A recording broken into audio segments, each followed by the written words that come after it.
Hello दोस्तों, स्वागत है आप सबका इस नए वीडियो में जहाँ पे आज हम डिस्कस करेंगे बायोलॉजी के कुछ इम्पोर्टेंट क्वेश्चंस। और ये आपके रीनीट के लिए बहुत ही इम्पोर्टेंट होने वाले हैं।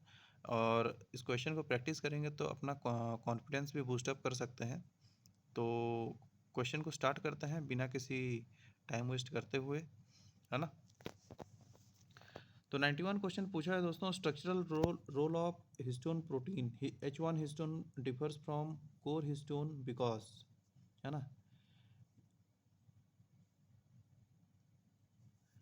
तो H1 जो हिस्टोन प्रोटीन होता है वो बाकी सब हिस्टोन प्रोटीन से कैसे डिफरेंट होता है। देखो यार, आपको पता ही होगा हिस्टोन प्रोटीन जो है बहुत इंपॉर्टेंट होता है। जब डीएनए और हिस्टोन रैपिंग होते हैं तभी जाके क्रोमाटिन बनता है। तो ये रैपअप के लिए बहुत ही क्रूशियल प्रोटीन होता है।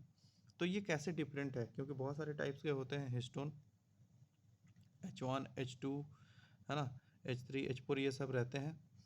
तो देखते हैं क्या डिफरेंस है H1 का। तो ऑप्शन ए दिया है, it binds outside the nucleosome core and stabilises the linker DNA. देखो, लिंकर डीएनए जो होता है एक न्यूक्लियोसोम को दूसरे न्यूक्लियोसोम के साथ जोड़ता है ना। तो ये H1 वहीं पे प्रेजेंट होता है। तो उस हिसाब से अगर देखा जाए तो आपका आंसर होगा ए। क्यों? क्योंकि ये न्यूक्लियोसोम के बाहर ही बाइंड करता है, सही बोला है, स्टेबलाइजेस द लिंकर डीएनए, ये भी सही है। इट फॉर्म्स, बाकी ऑप्शन क्यों नहीं है वो भी देखना जरूरी है। It forms tetramers that inducing negative supercoiling, ये पहली बात तो ऑक्टामर प्रोडक्शन करते हैं, टेट्रामर नहीं करते। फिर it replace the thymine residue in non histone DNA, non histone DNA में थाइमिन रिप्लेस करते हैं बोल रहा है, ये भी गलत है, क्योंकि डीएनए का जो इम्पोर्टेंट नाइट्रोजनस बेस है वो थाइमिन ही है, ठीक है। And it act as an enzyme initiating transcription of histone genes, ये भी गलत है, कोई हिस्टोन जीन्स से ट्रांसक्रिप्शन नहीं होता है ना। ये बेसिकली ऑप्शन ए आपका जो है वो सही होगा। उसके बाद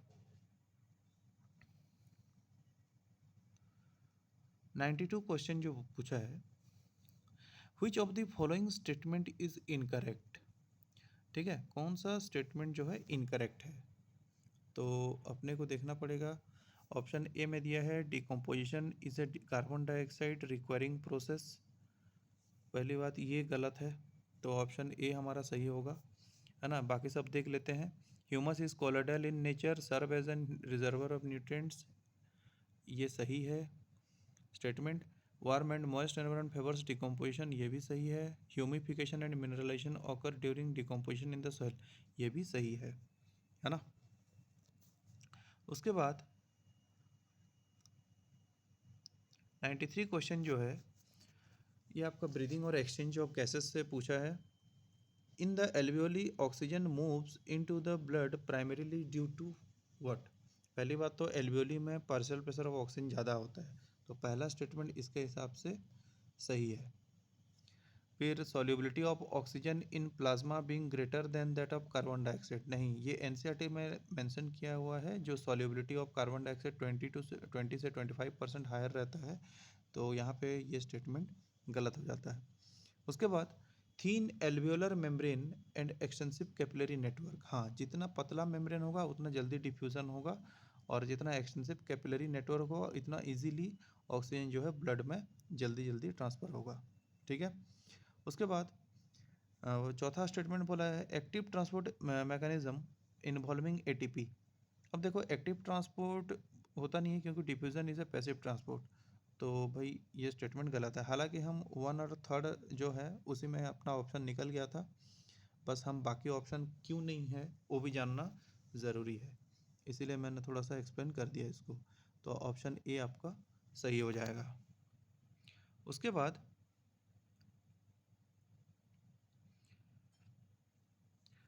94 मैच द कॉलम दिया है, डिसऑर्डर लिस्ट 1 में है, लिस्ट 2 में आपका डिस्क्रिप्शन दिया है। हाइपरटेंशन क्या होता है यार, आप हमेशा जब टेंशन में रहते हो तो आपके ब्लड प्रेशर जो कंसिस्टेंटली हायर रहते हैं, तो ये ए का 2 होगा, ठीक है। एक ही में ही करेक्ट हो गया है, ए का 2, ठीक है, ये ऑप्शन होगा, बाकी भी देख लेते हैं मैच करता है या नहीं। उसके बाद एथेरोस्क्लेरोसिस का मतलब ये होता है जो आपका आर्टरीज के ल्यूमेन में ही क्या होता है, फैट का डिपोजिशन हो जाता है, ये होगा। मायोकार्डियल इन्फाक्शन क्या होगा, ये तो हार्ट अटैक है। जो death of heart muscles due to blocked blood supply, blood supply नहीं होने के कारण आपके हार्ट मसल्स डेड कर जाते हैं। और एंजिना पेक्टोरिस जो है ये एक्यूट चेस्ट पेन होता है जब ब्लड फ्लो कम हो जाता है हार्ट में, ठीक है। उसके बाद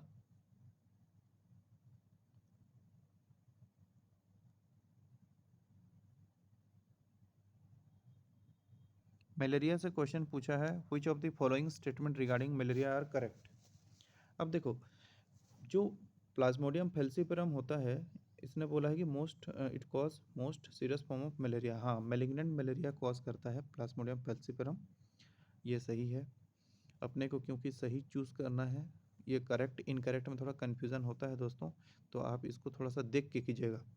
उसके बाद female Culex mosquito is the vector of malaria, ये गलत है क्योंकि फीमेल एनिफेलिस मस्कीटो जो होता है वही वेक्टर होता है मलेरिया का।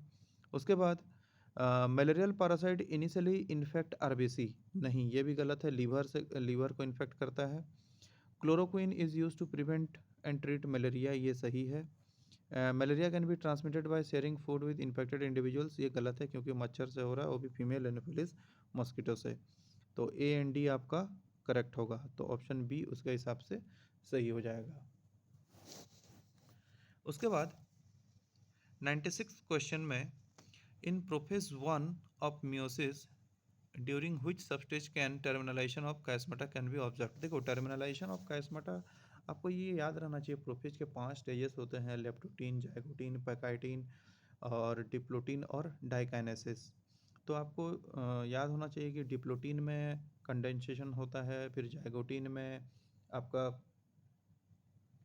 होमोलोगस क्रोमोसोम का पेयरिंग होता है, और उसके बाद रिकॉम्बिनेशन होगा पैकाइटीन में, और उसके बाद आपका सिनेप्टोनेमल कॉम्प्लेक्स जो डिसॉल्व हो जाता है किसमें, डिप डिप्लोटीन में, और जो डाइकाइनेसिस होता है वहाँ पे कायस्माटा का भी टर्मिनलाइजेशन हो जाता है। तो यहाँ पे ऑप्शन आपका क्या होगा, डाइकाइनेसिस। उसके बाद दोस्तों प्लांट ग्रोथ एंड डेवलपमेंट से पूछा है 97 क्वेश्चन,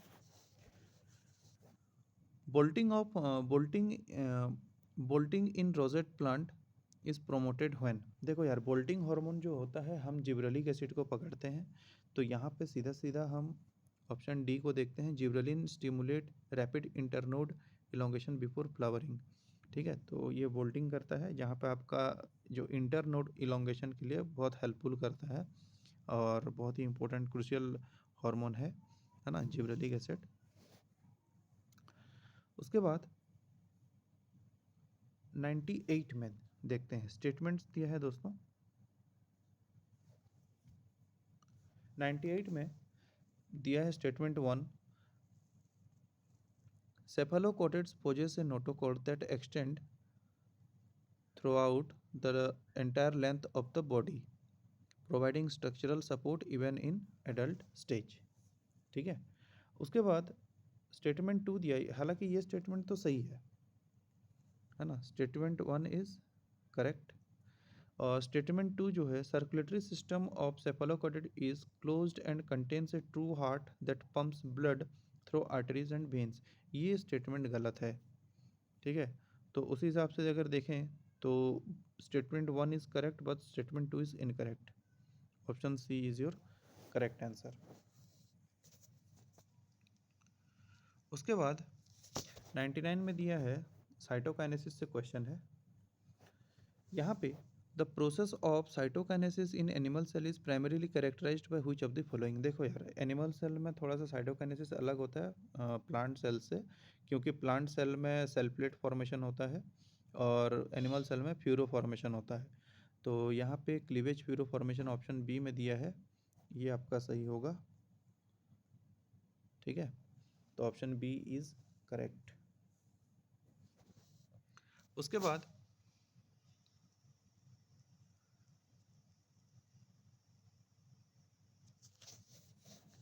100 क्वेश्चन ये दिया है, failure of foam control in bioreactor primarily affect जो फोम कंट्रोल होता है बायोरिएक्टर में, अगर वो फेलियर हो जाता है तो उससे क्या इफेक्ट होगा, बेसिकली कौन सा चीज़ अफेक्ट होगा।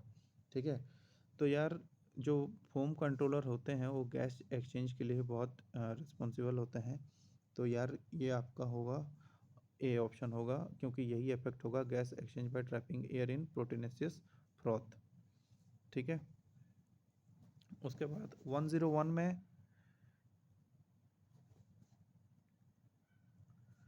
Read the following statement and choose the correct set of statements, है ना, हमको चूज करना है सही स्टेटमेंट्स। तो मैं अंडरलाइन कर दे रहा हूँ करेक्ट को। तो पहला स्टेटमेंट दिया है cardiac muscle tissue is a contractile tissue present only in the heart. हाँ, ये तो सही है। उसके बाद cartilage is solid and pliable and resist compression. हाँ, ये भी ऑप्शन सही है। उसके बाद osteocytes are present in space called bone matrix. ये स्टेटमेंट गलत है, ऑस्टियोसाइट तो बोन सेल्स होते हैं, मैट्रिक्स में क्यों प्रेजेंट होंगे। ठीक है, उसके बाद biceps are voluntary and striated muscles. हाँ, सही बात है, आप बाइसेप को अपने कंट्रोल में रख सकते हैं और उसमें स्ट्रेटेड मसल्स होते हैं। उसके बाद columnar epithelium form walls of blood vessels. ये गलत होगा, कॉलमनर एपिथेलियम नहीं होते हैं। तो ऑप्शन इसी हिसाब से आपका ए बन जाएगा, फर्स्ट सेकंड एंड फोर्थ। उसके बाद डीपोलराइजेशन से क्वेश्चन दिया है, मतलब डीपोलराइजेशन होता क्या है। देखो यार, डीपोलराइजेशन जो होता है इसमें सोडियम वोल्टेज गेट जब ओपन होता है तभी जाके डीपोलराइजेशन होता है। तो डीपोलराइजेशन नहीं हो रहा है, मतलब क्या है, यहाँ पे सोडियम वोल्टेज गेट जो है वो ओपन नहीं हुआ है। तो आपका ऑप्शन यहाँ पे ए हो जाएगा। ठीक है, उसके बाद 103 में देखते हैं, given below are two statements, one is labelled as assertion and other is reason. मतलब असर्शन रीजनिंग से क्वेश्चन दिया है और असर्शन में दिया है axial skeleton includes the skull, vertebral column, ribs and sternum and providing support and protection to vital organs. ये सही है।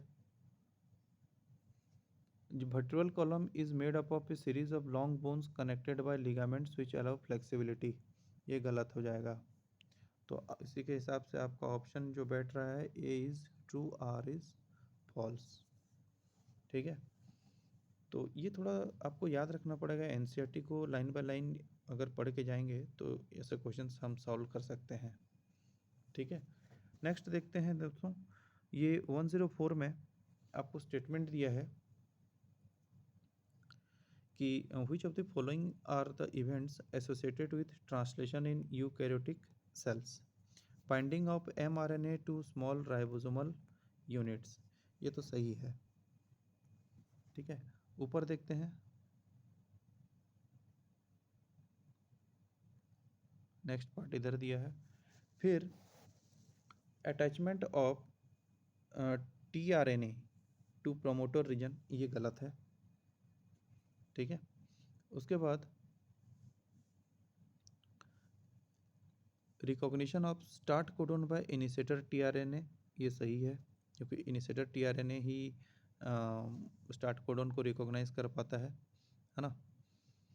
उसके बाद formation of peptide bonds between adjacent amino acid, ये भी सही है। Joining of two DNA strands by peptide linkage, DNA में पेप्टाइड लिंकेज नहीं होता है, फॉस्फोडाइस्टर लिंकेज होता है। तो इसी के हिसाब से आपका बन जाता है ए, सी और डी। तो option C is your correct answer. उसके बाद loss of chiasmata terminalization before anaphase 1 would result in. देखो यार, अगर कैस्मेटा टर्मिनलाइजेशन नहीं होगा, मतलब जो होमोलोगस क्रोमोसोम सेपरेट होने वाले थे, है ना, वो अगर कैस्मेटा के वजह से, मतलब कैस्मेटा अगर मतलब अलग नहीं होगा, कैस्मेटा ख़त्म नहीं होगा, तो क्या होगा एनाफेज 1 से पहले? तो देखो यार, इसमें क्या होगा, होमोलोगस क्रोमोसोम जैसे के वैसे ही रह जाएंगे, कोई सेपरेशन नहीं होगा, है ना। तो 105 का क्या होगा, C failure of homologous chromosome separation.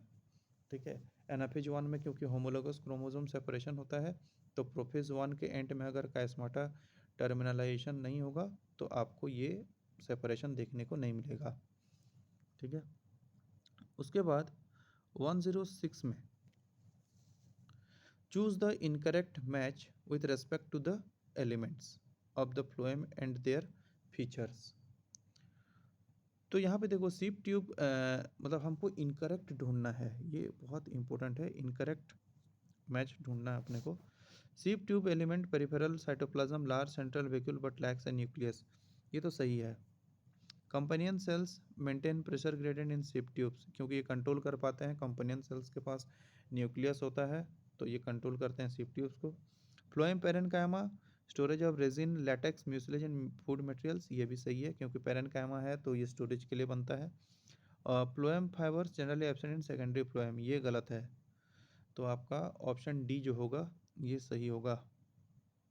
This will be the correct option, option D.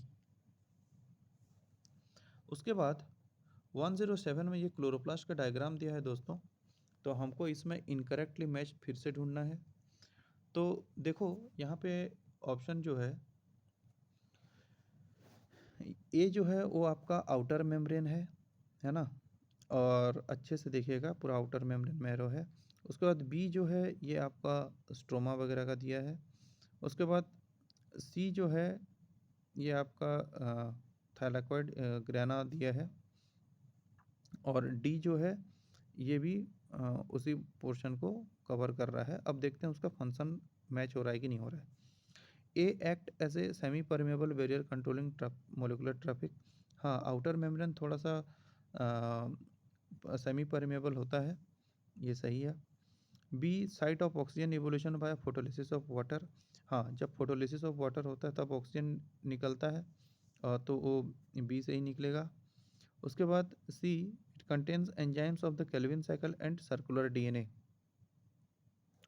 ठीक है, डायग्राम में थोड़ा सा मिस्टेक है दोस्तों, है ना, क्योंकि केल्विन साइकिल के जितने भी एंजाइम्स हैं, है ना, वो सब के सब स्ट्रोमा में पाए जाते हैं, तो ये थोड़ा सा मतलब गलत प्रिंटिंग हो गया है ना, क्योंकि आप एनसीईआरटी में देखेंगे तो यहाँ पे अलग है। तो यहाँ पे जो दिया है देखो D option, stack of stroma lamella arrange randomly to capture light, है ना। देखो पहली बात तो ये स्ट्रोमा लामेला है नहीं, और अरेंज अरेंजमेंट जो होता है वो एक्चुअली थाइलाकॉइड का होता है ना। तो थाइलाकॉइड के स्टैक्स ही ग्रेना बनाते हैं और वही लाइट को एब्जॉर्व करते हैं। तो ये डी ऑप्शन जो दिया है ना, अकॉर्डिंग टू फंक्शन ये गलत है, बाकी सब सही है।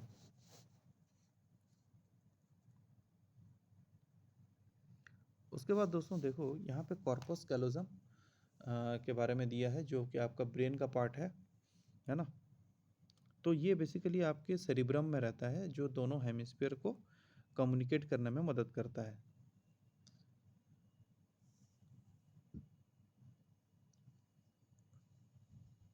तो यहाँ पे ये ऑप्शन सी होगा, क्योंकि communication between two hemisphere of the cerebrum को कॉर्पस कैलोजम ही कंट्रोल करता है। उसके बाद 109 में ये आपका किडनी से आया है, एक्सक्रीशन चैप्टर से। देखो यहाँ पे ट्यूबुलर रीएब्जॉर्प्शन के बारे में पूछा है, और यहाँ पे अगर पहला स्टेटमेंट देखें, it is absorption of water and useful solutes from the glomerular filtrate into the blood, ये सही है। It occurs mostly in PCT, 70% of electrolytes आपको पता होना चाहिए प्रॉक्सिमल कॉन्वोल्यूटेड ट्यूबुल में से रीअब्जॉर्ब हो जाते हैं। It takes place only by active transport, नहीं पैसिव से भी होते हैं। It occurs mostly in DCT, DCT में कम होते हैं, 5% करीब होते हैं। ठीक है, और about 50% of water is reabsorbed along with solute, ये भी गलत है, 50 से ज़्यादा होते हैं। ठीक है, तो फर्स्ट एंड सेकंड आपका करेक्ट हो जाएगा। उसके बाद 110 में दोस्तों दिया है C3 साइकिल में जो ट्रायोस फॉस्फेट बनता है ना, वो किसके काम आता है। तो देखो यार, जो ट्रायोस फॉस्फेट जो C3 साइकिल में बन रहा है, बेसिकली ये आपका RUBP का रीजनरेशन में काम आता है और सिंथेसिस ऑफ हेक्सोस शुगर, है ना, इसके लिए काम आता है। क्योंकि आपको पता है जब भी कार्बन डाइऑक्साइड C3 साइकिल में फिक्स होने लगता है तो एक एक कार्बन डाइऑक्साइड मिल के क्या बनाते हैं, ट्रायोस फॉस्फेट। फिर ट्रायोस फॉस्फेट से आपका क्या बनता है, ग्लूकोज बनेगा और ग्लूकोज फिर कन्वर्ट हो जाता है किसमें, मतलब और स्टोर होते होते स्टार्च में स्टोर हो जाता है। ठीक है, तो ऑप्शन सी आपका सही होगा। यहाँ पे देखो यार, in an ecosystem net primary productivity of first trophic level is given. आपको दे दिया है इकोसिस्टम का, ये क्वेश्चन है, अच्छा क्वेश्चन है ये भी। आपको नेट प्राइमरी प्रोडक्टिविटी पहले ट्रॉपिक लेवल का दे दिया है और ये आपका NPP है 200 किलो कैलोरी। तो आपको एज्यूम करना है कि एनर्जी ट्रांसफ़र एफिशिएंसी जो 10% का है, सही है। 10% ही आगे बढ़ता है, बाकी 90% लॉस हो जाता है between trophic levels. What would be the gross primary productivity of the second trophic level. तो दोस्तों यहाँ पे अगर हम बात करें, ये पहला ट्रॉपिक लेवल है और ये दूसरा ट्रॉपिक लेवल है। सॉरी, थोड़ा सा, जैसे कि ये पहला ट्रॉपिक लेवल है और ये दूसरा ट्रॉपिक लेवल है। अगर इसका 200 है,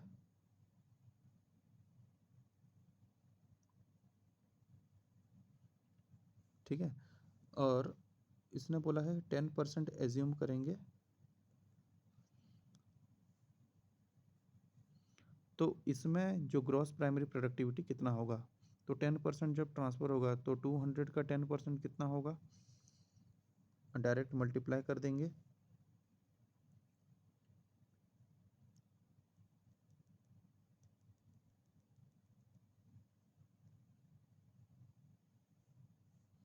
तो 200 इंटू 10%,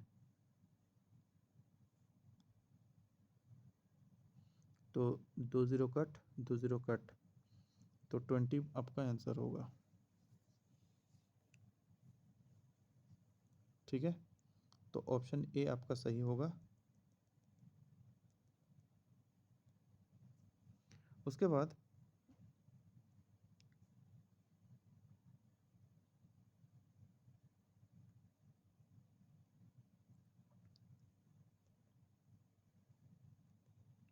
वन टू में देखेंगे,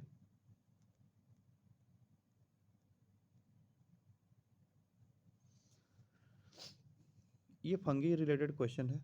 all fungi are filamentous and their bodies are composed of long slender thread like structure called hyphae, ये सही है।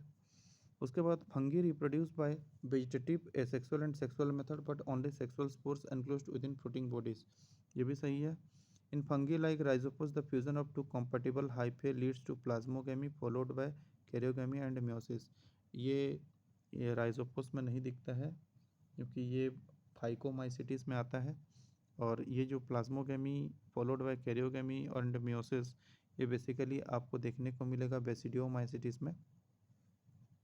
उसके बाद members of ascomycetes are mostly aquatic and form zoospore as their primary reproductive structures, ये भी गलत है। तो इस हिसाब से आपका ऑप्शन जो हो जाएगा, ऑप्शन ए हो जाएगा। उसके बाद आपको कार्डियक साइकिल का मैकेनिकल इवेंट्स पूछा है। आपको याद रहना चाहिए कि पहला आर्टेरियल सिस्टोल होता है, उसके बाद वेंट्रिकुलर सिस्टोल होगा, उसके बाद जॉइंट डायस्टोल होगा। ठीक है, तो ये बहुत इंपॉर्टेंट है, देखते हैं। तो ऑप्शन सी हमारा जो है 113 का ऑप्शन सी बैठता है, क्योंकि कार्डियक साइकिल के बारे में पूछा है। तो पहले आर्टेरियल कॉन्ट्रैक्शन होगा, फिर वेंट्रिकुलर कॉन्ट्रैक्शन होगा, फिर दोनों एक साथ रिलैक्स करते हैं। हालांकि आपको इसमें इंपॉर्टेंट ये भी याद रखना है कि कार्डियक साइकिल का टाइम ड्यूरेशन कितना होता है, 0.8 सेकेंड। उसके बाद जॉइंट डायस्टोल 0.4 सेकेंड का होता है। और जो आर्टेरियल सिस्टोल वो 0.1 सेकंड का होता है, और वेंट्रिकुलर सिस्टोल अगर देखें तो 0.3 सेकंड का होता है।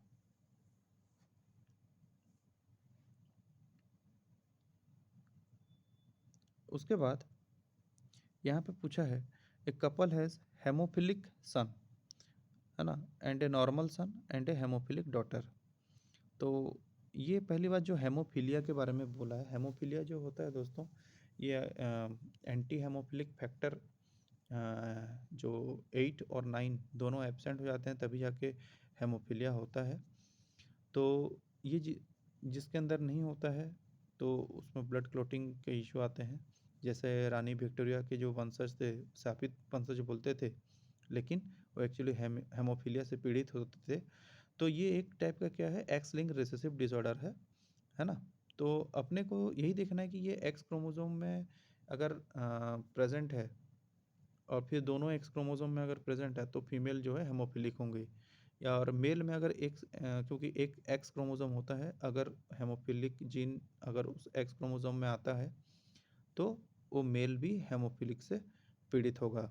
ठीक है, तो अभी हमको देखना क्या है कि ये कंडीशन दिया है कि एक कपल है जिनके पास एक हेमोफिलिक सन है, एक हेमोफिलिक डॉटर भी है, और एक नॉर्मल सन है। तो हम उसको कैसे फाइंड करेंगे, उनके मदर और फादर के जीनोटाइप क्या होंगे।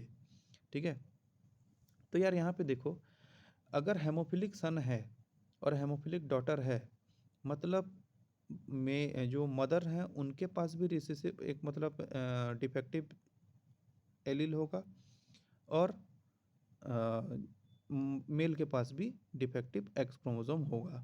ठीक है, तो देखो यहाँ पे ऑप्शन ए में जब हम क्रॉस करते हैं तो हमारा रिजल्ट क्या होगा, जब एक्स एस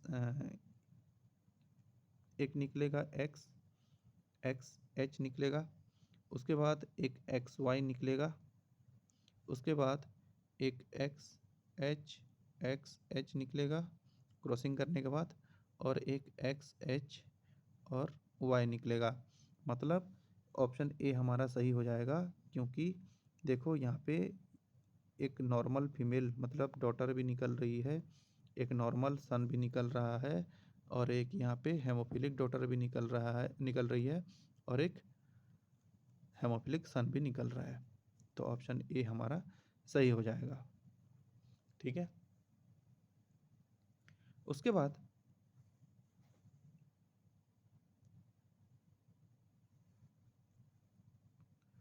यहाँ पे दो स्टेटमेंट दिया है गिवन बिलो, टू स्टेटमेंट 115 का। Given below are the two statement, secondary treatment of sewage involves chemical method like chlorination to kill pathogen.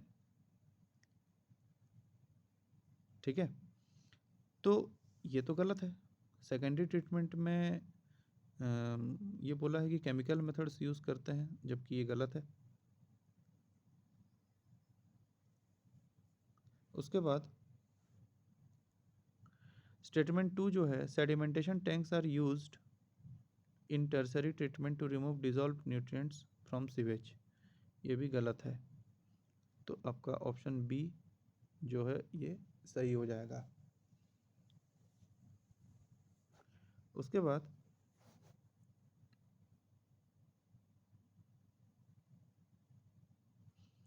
One 116, zygote in bryophytes differs from that in algae.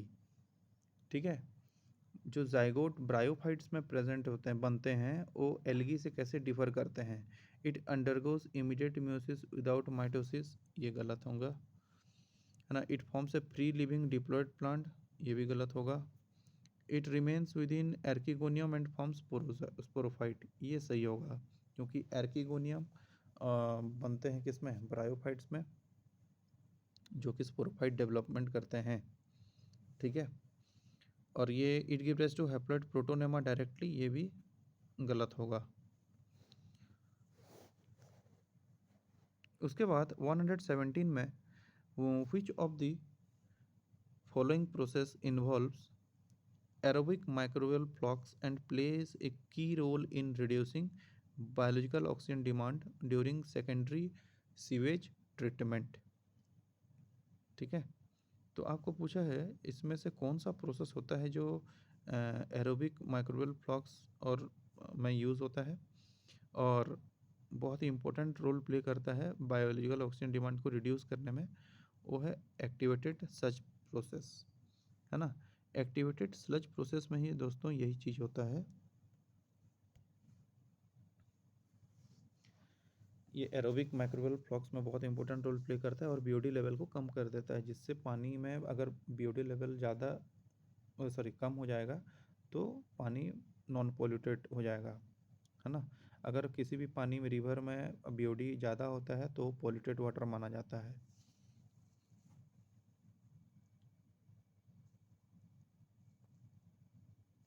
उसके बाद 118 में the anaphase of meiosis 2 begins with the simultaneously splitting of the centromere of each chromosome, allowing them to move towards the opposite poles of the cell by, आपको ये choose करना है ना। देखो anaphase में जो मियोसिस 2 का जो एनाफेज होता है वहाँ पे कैसे होता है कि सेंट्रोमियर से टूटता है, ईच क्रोमोसोम दोनों क्रोमोसोम के सेंट्रोमियर से टूटता है और फिर वो अपने अपने ऑपोजिट पोल्स में चले जाते हैं। तो वो होता कैसे है? तो पहला ऑप्शन दिया है shortening of microtubules attach to kinetochore, and then shortening of microtubules attach to centromere, फिर cytokinesis followed by karyokinesis and karyokinesis followed by cytokinesis. हालांकि यह सी और डी जो है बहुत ही गलत है। देखो यार ऑप्शन बी जो है इसने बोला है shortening of microtubules attach to centromere, है ना। हालांकि ये होता नहीं है, सेंट्रोमियर से अटैच नहीं होता, वो काइनेटोकोर से अटैच होते हैं। तो ऑप्शन ए आपका सही होगा।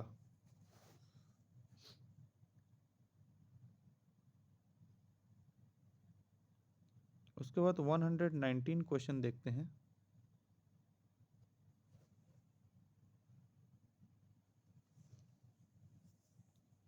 यहाँ पे आपको दो स्टेटमेंट दिया है ना। असर्शन रीजनिंग ही आया है। अब ये आपका मोलिकुलर बेसिस ऑफ इनहेरिटेंस में आया है। अब देखते हैं असर्शन में दिया है transcription is the process of synthesizing RNA from a DNA template. ठीक है, असर्शन तो सही है।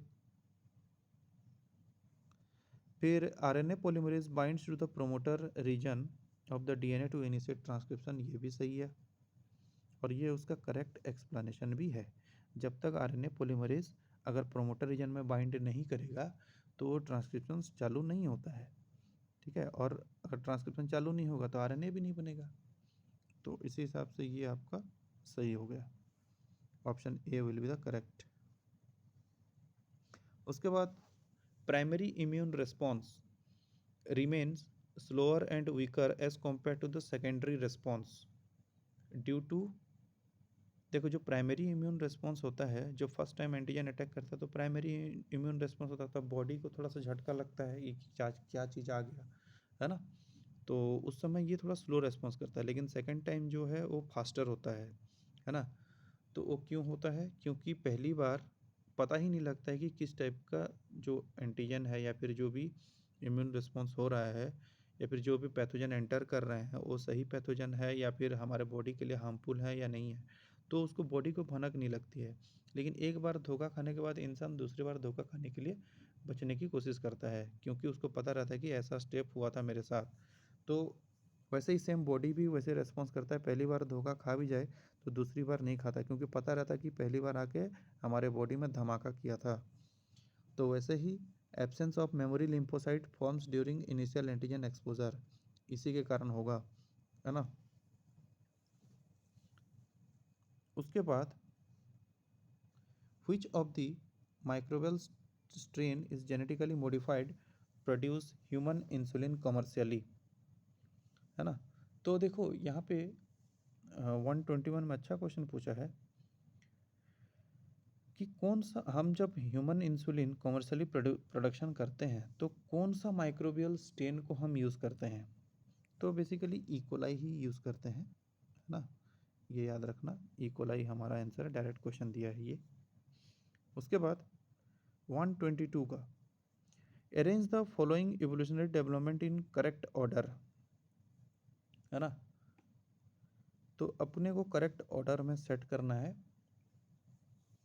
तो देखते हैं क्या क्या दिया है। Development of large cranial capacity, use of tools by early hominids, advent of language and art, upright posture and bipedalism. हाँ भाई, पहला सबसे पहला जो हुआ है, 4 पैर से 2 पैर हम लोग आए हैं। तो अपराइट पोस्चर हुआ है, पहले बेंडिंग पोस्चर था, फिर अपराइट हुआ और बाईपेडलिज्म, ये सबसे पहले देखने को मिला। उसके बाद use of tools by early hominids, फिर टूल्स बनाना सीखे, उसको यूज़ करना सीखे। उसके बाद development of large cranial capacity. हाँ, लार्ज क्रेनियल कैपेसिटी मतलब क्रेनियल कैपेसिटी धीरे धीरे बढ़ते गया। उसके बाद advent of language and art, फिर हम लोग लैंग्वेज सीखा, आर्ट सीखा। उसके बाद हमने दूसरे जानवरों को पालतू बनाया। तो आपका ऑप्शन जो है ए होगा। तो ये आपको इवोल्यूशन रिलेटेड क्वेश्चन है, ये आपको थोड़ा याद रखना पड़ेगा इसके। फिर दोस्तों बहुत ही इम्पोर्टेंट क्वेश्चन दिया है ये 123, साइक्लिक एएमपी पाथवे इन hormone action. Cyclic AMP pathway जो है हार्मोन एक्शन में पता है बहुत ही इंपॉर्टेंट रोल प्ले करता है ना। ये एक्चुअली सेकंड मैसेंजर की तरह काम करता है, हमको पता रहना चाहिए। तो ये करता क्या है, देखो साइक्लिक एमपी का काम क्या है, एडिनिलेट साइक्लेज जो है उसको कन्वर्ट करने में मदद करता है ना। जो कि अगर एडिनिल साइक्लेज अगर एक्टिवेट हो जाता है ड्यू टू साइक्लिक एमपी, तो वो एटीपी को सीएमपी में कन्वर्ट करता है, विच एक्टिवेट्स प्रोटीन काइनेज ए। तो ये आपको याद रहना चाहिए कि कौन सा प्रोसेस होता है। ऑप्शन बी हो जाएगा हम लोग का सही, ठीक है।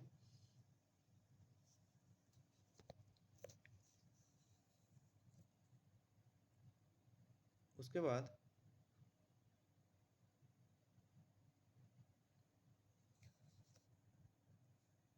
124 क्वेश्चन दिया है, following are the events of fertilization. तो देखो फर्टिलाइजेशन के इवेंट्स जो हैं बहुत ही इंपॉर्टेंट होते हैं, इसको याद भी रखना बहुत ज़रूरी है, ठीक है। तो सबसे पहला क्या होता है देखते हैं। Sperm penetration into the egg नहीं होगा सबसे पहले। फॉर्मेशन ऑफ जाइगोट ये भी नहीं होगा, सबसे लास्ट में होगा, होने वाला है ये। उसके बाद sperm binding to the zona pellucida, और भी देख लेते हैं, एक्रोसोमल रिएक्शन और fusion of sperm and egg nuclei.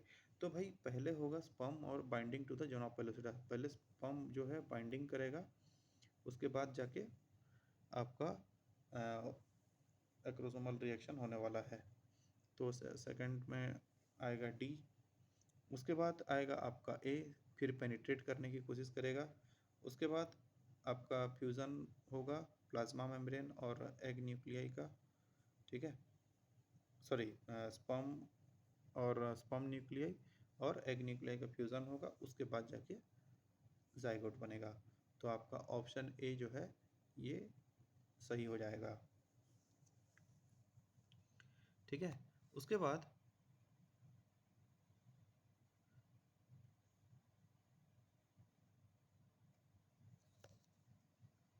125 question को देखते हैं। मैच द कॉलम दिया है, ये आपका रिप्रोडक्टिव हेल्थ से दिया है, ठीक है। आईवीएफ क्या होता है, इन विट्रो फर्टिलाइजेशन। तो ये आपका direct injection of a single sperm into the egg, ये तो डायरेक्ट होता है, ठीक है।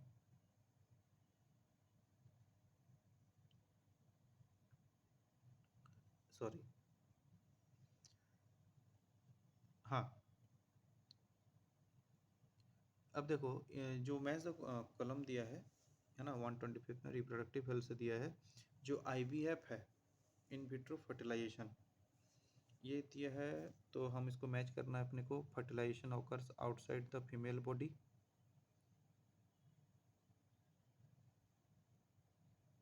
हाँ, ये सही है, क्योंकि इन विट्रो का मतलब हम लैब में कर रहे हैं, ठीक है।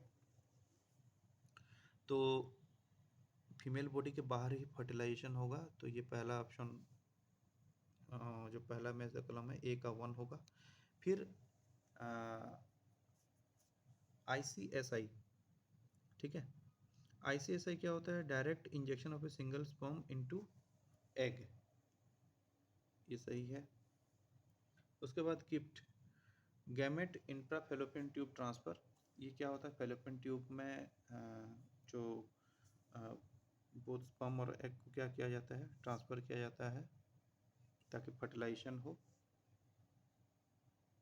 ठीक है। उसके बाद zygote infra fallopian tube transfer, अब ये जो फर्टिलाइज्ड एग होता है ये फेलोपियन ट्यूब में ट्रांसफ़र किया जाता है, तो ये सीधा सीधा मैच कर रहा है option A.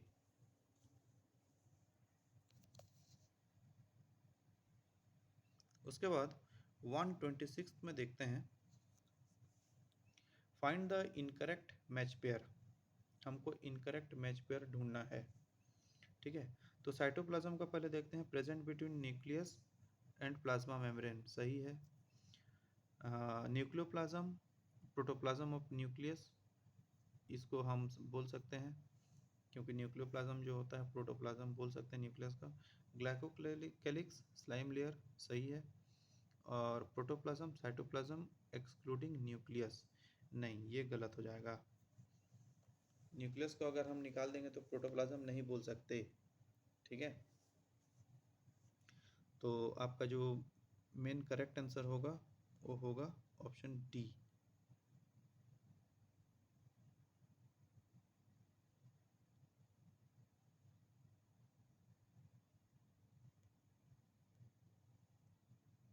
Option D is your correct answer.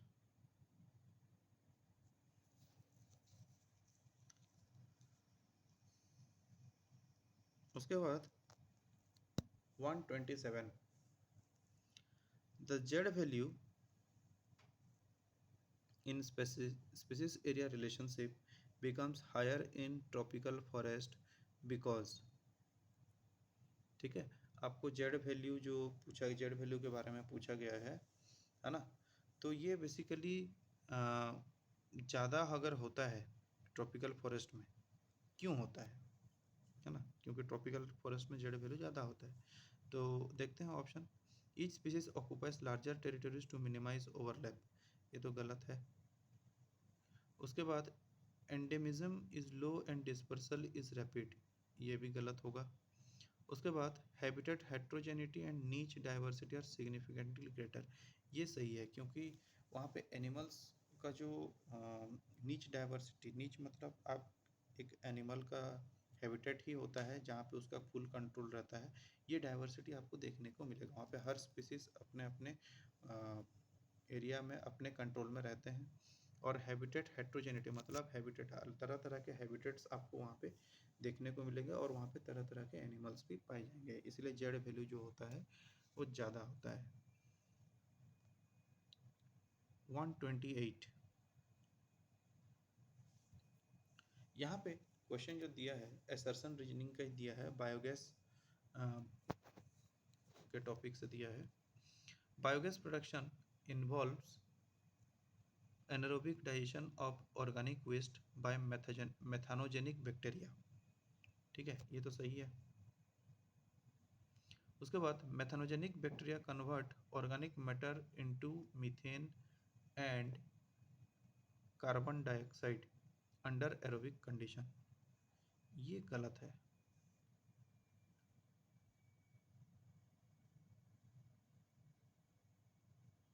तो आपका आंसर क्या हो जाएगा? सी हो जाएगा। उसके बाद 129, which of the following is commonly used as bacterial cloning vector, अब बैक्टीरियल क्लोनिंग वेक्टर में हम कॉमनली यूज किसको करते हैं, है ना। तो ये सबको पता ही है, एनसीईआरटी में डायग्राम भी दिया है, PBR 322, ये हम लोग कॉमनली यूज करते हैं, ठीक है। तो ऑप्शन सी बन जाएगा। फिर 130 क्वेश्चन देखते हैं, secretion of human chorionic gonadotropin early during early pregnancy ensures, है ना। एससीजी जब सीक्रेट होता है तो ये अर्ली प्रेगनेंसी में क्या रोल प्ले करता है। तो चलिए ऑप्शन को देखते हैं, degradation of endometrium to promote implantation, ये तो गलत है। Maintenance of corpus luteum and continuous release of progesterone, ये सही है, क्योंकि प्रेगनेंसी, अर्ली प्रेगनेंसी में प्रोजेस्टेरॉन को भी रिलीज़ करना रहता है, क्योंकि प्रेगनेंसी हार्मोन होता है, और कॉर्पस ल्यूटम का मेंटेनेंस भी जरूरी रहता है। ठीक है, और बाकी सब ऑप्शन गलत है। LH-FSH का स्टिमुलेशन सप्रेशन, ये पिट्यूटरी से होगा। Arrest of cleavage division and inhibition of gastrulation, ये भी गलत होगा। ठीक है, उसके बाद 131,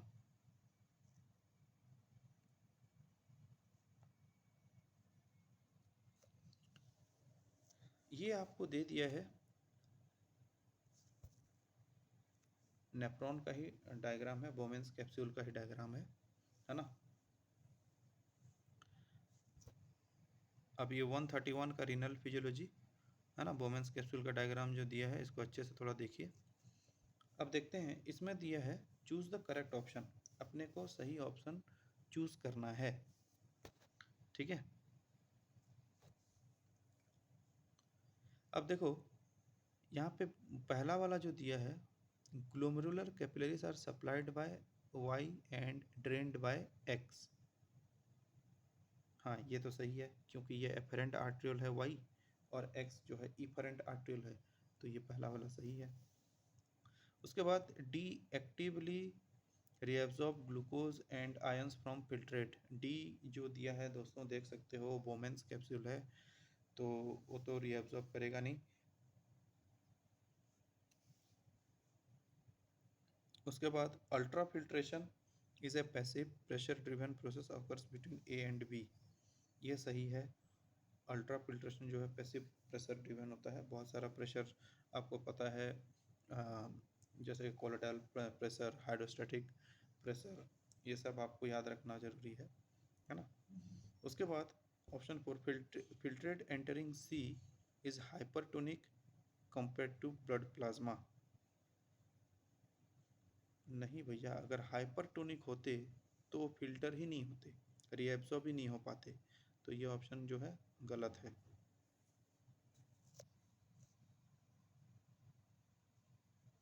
तो इसी के हिसाब से आपका ऑप्शन ए बैठता है सही।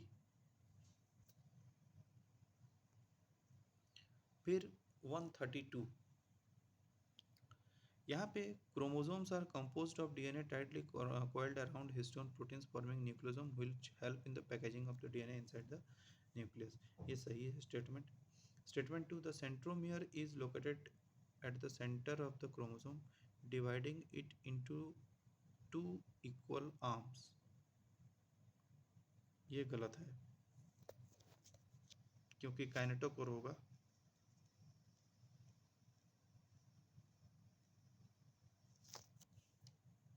ठीक है, तो यहाँ पे आप देख सकते हो, तो statement 1 is correct but statement 2 is incorrect, क्योंकि कुछ जैसे कि मेटासेंट्रिक, सब मेटासेंट्रिक, एक्रोसेंट्रिक सेंट्रोमियर तो प्रेजेंट होते हैं, लेकिन इक्वल आर्म्स में तो मतलब डिवाइड तो नहीं करते ना हर टाइप के, मतलब इस टाइप के क्रोमोसोम में, जहाँ पे आपको एक्रोसेंट्रिक या फिर टेलोसेंट्रिक इस टाइप के क्रोमोसोम में, तो ये स्टेटमेंट 2 जो है गलत हो जाएगा।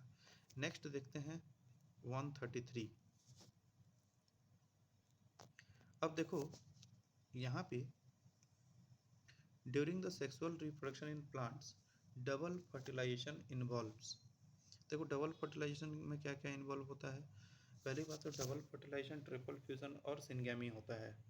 ठीक है, तो अगर इस ऑप्शन को देखेंगे, ऑप्शन ए को, fertilisation of 2 egg cell by 2 male gametes by the same pollen tube, egg cells नहीं होता है, एग सेल के अंदर न्यूक्लियस होता है। ठीक है, तो यहाँ पे ये ऑप्शन तो गलत है। Fertilisation of egg cell and a central cell, ये 2 egg cell तो नहीं होगा, सेंट्रल सेल में ही जो न्यूक्लियाई प्रेजेंट होते हैं उसके साथ होगा, तो ये ऑप्शन बी भी गलत होगा। और डिफरेंट पोलन ट्यूब से तो कभी नहीं आते, एक ही पोलन ट्यूब आता है जिसमें 2 मेल न्यूक्लियाई तो होते हैं। Then fertilisation of egg cell by 2 male gametes, नहीं भैया, एग सेल में एक ही न्यूक्लियाई और एक ही मेल गैमेट फर्टिलाइज होता है। Then fertilisation of egg cell and a central cell by two male gametes produced by same pollen tube, ये एकदम करेक्ट आंसर है।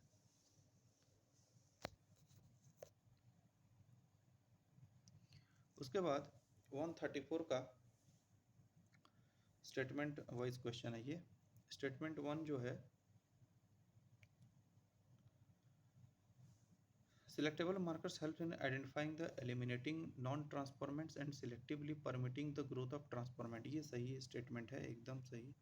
If a recombinant DNA bearing gene for resistance of ampicillin is transferred into E. coli cells, the host cell become transformed into ampicillin resistant cells, ये भी सही है।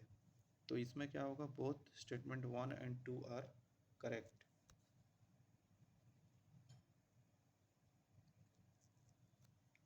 Diatoms contribute significantly to global productivity due to silicous pustules allowing buoyancy and large surface area for photosynthesis। फिर दिया है endosymbiotic nitrogen fixation by heterocyst, lignin in cell walls and root like anchorage structures. Option D दिया है red accessory pigments promoting photosynthesis at deeper zones, ये option A होगा दोस्तों। Silicus प्रस्यूल्स होते हैं डायटम्स में, इसीलिए उनको डायटोमियस अर्थ भी बोला जाता है, और ये बुओयंसी को भी अलाउ करते हैं, और बहुत लार्ज सरफेस एरिया होता है ना, जिसके चलते फोटोसिंथेसिस के लिए ही, ताकि अच्छे से फूड प्रोडक्शन कर पाएँ। नेक्स्ट 136, ये आपको दिया है ओवम का डायग्राम, है ना, बहुत ही इम्पोर्टेंट है ये भी। तो इसमें ये बोला है the diagram is showing the main parts of an ovum including nucleus, cytoplasm and plasma membrane only. कहाँ भैया, हमको तो आउटर लेयर्स भी दिख रहे हैं, देखो प्लाज्मा मेम्ब्रेन के बाहर भी जो भी लेयर्स हैं, जोना पेलुसिडा, ये सब दिख रहे हैं हमको, तो ये ऑप्शन ए तो नहीं होगा।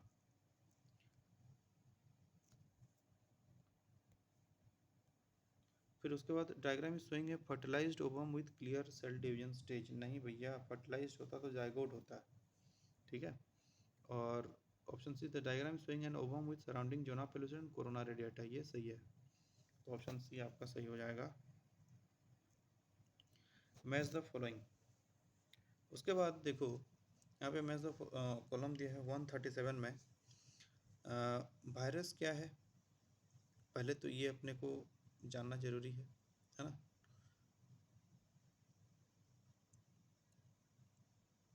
यहाँ पे फिर वेरॉइड दिया है, प्रियन दिया है, लाइकेन दिया है, ठीक है।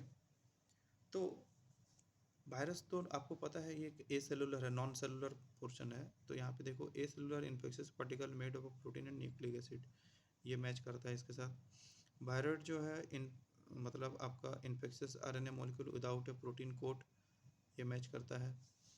प्रियॉन्स जो हैं ये क्या होंगे, infectious protein causing neurodegenerative diseases, सही है ये। और लाइकन जो है symbiotic association between algal and fungi, ये भी सही है, तो ऑप्शन बी आपका सही हो जाएगा। ये बहुत इम्पोर्टेंट है, देखो कैसा दिया है ना। आपका ये एक्चुअली जो दिया है एस्टिवेशन से दिया है ना, जो सेपल्स और पेटल्स के अरेंजमेंट होते हैं उसी के बारे में पूछा है। तो कैसिया और गुलमोहर, है ना, कैसिया और गुलमोहर जो होते हैं, ये आप देख सकते हो यहाँ पे दिया है। Choose the correct diagram of sorry choose the correct diagram from the options below, ठीक है। तो यार कैसिया और गुलमोहर में आप देख सकते हो पहला वाला जो दिया है जो डायग्राम, वो वेलवेट है। इसमें क्या है, प्रॉपरली पेटल्स और सेपल्स जो है क्लो मतलब पास पास होते हैं, है ना, जैसे कि कैलोट्रोपिस में, और इसमें ओवरलैपिंग भी देखने को नहीं मिलता है। तो यार ये ऑप्शन ए जो है ये नहीं होगा। ऑप्शन बी जो ट्विस्टेड है, इसमें ओवरलैपिंग पेटल्स में देखने को मिलते हैं, है ना, और वो भी एक के ऊपर एक डायरेक्शनल वे में देखने को मिलेगा, तो ये ट्विस्टेड नहीं होगा। कैसिया और गुलमोहर में ज़्यादातर इम्ब्रिकेट टाइप का देखने को मिलता है, जिसमें सेपल्स और पेटल्स जो हैं ओवरलैप करते हैं लेकिन कोई पर्टिकुलर डायरेक्शन नहीं होता है। तो ये आपका ऑप्शन सही सी होगा। और लास्ट वाला जो दिया है तो यार तुम्हारे पी प्लांट में होता है, जिसको हम वैक्सिलरी या पेपिलोनेसियस पैटर्न्स बोलते हैं, तो ये नहीं होगा। Option C will be the correct.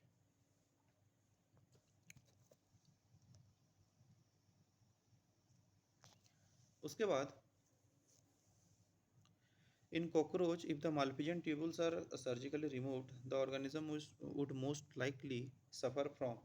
देखो यार, अगर कॉकरोच में मालपीजियन ट्यूबुल्स ही गायब कर देंगे तो उस ऑर्गेनिज्म में क्या देखने को मिलेगा? Loss of respiratory surface and reduced oxygen supply. पहली बात तो ये गलत हो जाएगा, क्योंकि मालपीजियन ट्यूबुल्स जो एक्सक्रीशन में काम आता है। Inability to regulate haemolymph pH and pressure, ये भी गलत है। फिर accumulation of nitrogenous waste and ionic imbalance, ये हो सकता है।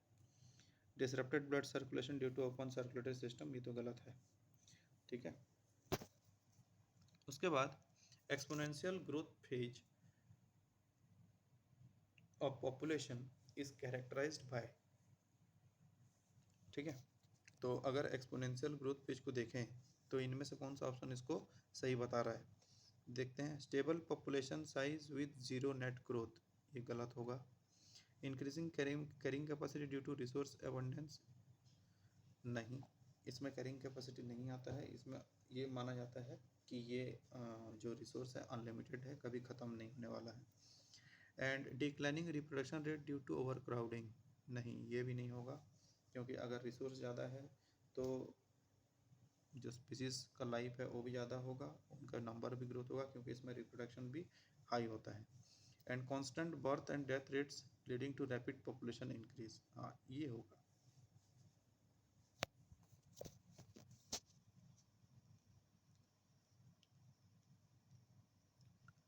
उसके बाद which of the following is incorrectly matched pair? Compositae absent और हेयरी पैपस और स्केली कैलिक्स, ये गलत है, मतलब ये ऑप्शन में नहीं होगा। मतलब स्टेटमेंट सही है लेकिन ये ऑप्शन यहाँ पे नहीं होगा, क्योंकि यहाँ पे हमको पूछा है इनकरेक्ट पूछा है। ठीक है। Then cruciferous 6 tepals arrange into 2 whorls 3+3, ये वाला जो है इनकरेक्ट है होगा, क्योंकि क्रूसीफरस जो होते हैं ये आपको पता रहना चाहिए। जैसे कि इसमें 4 सेपल्स और पोलीसेपलस होते हैं, 4 पोलीपेटल्स भी होते हैं, 6 स्टेमेंस होते हैं क्रूसीफरस में। ठीक है, और 2+4 के अरेंजमेंट में होते हैं, तो ये आपको थोड़ा सा याद रखना पड़ेगा।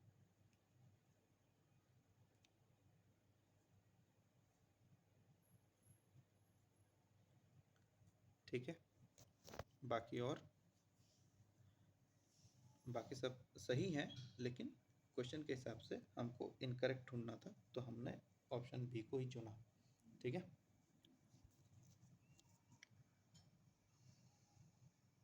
उसके बाद 142, बहुत ही इंपॉर्टेंट क्वेश्चन है ये।